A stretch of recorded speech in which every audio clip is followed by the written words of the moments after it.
Pangulong Ferdinand R. Marcos Jr. sinabing target ng Pilipinas sa magpatupad ng paradigm shift o pagbabago sa paraan ng bansa sa pagtugon sa isyu ng West Philippine Sea. Ang sentro ng balita mula kay Mark Fetalco. Bunsod ng paulit-ulit na insidente sa West Philippine Sea, ang pagkakaroon ng paradigm shift ang naiisip ni Pangulong Ferdinand R. Marcos Jr. na bagong paraan ng diplomasya ng Pilipinas sa China.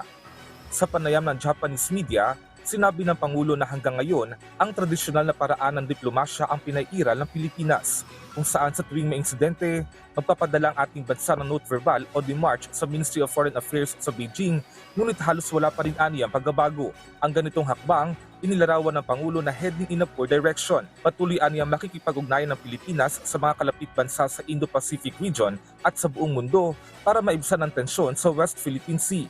Dagdag ng Pangulo, iniiwasan ng Pilipinas na humantong sa karahasan ang mga nangyayaring insidente. Kaya panahon na aniya para magkaroon ng paradigm shift ang Pilipinas at mga bansang apektado.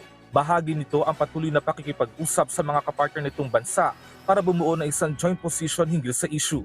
Iginiit din ng Pangulo na kailangang bilisan ng Pilipinas ang aksyon nito sa pakikitungo sa China sa usapin ng West Philippine Sea, lalo't naaapektuhan na aniya nito ang kabuhayan ng ating mga mangingisda.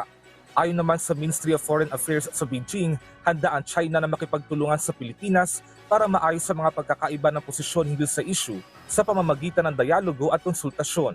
Hangad din daw nito ang maayos at matatag na relasyon ng dalawang bansa, gayon din ang kapayapaan sa rehiyon. Mark Fetalco para sa Bayan.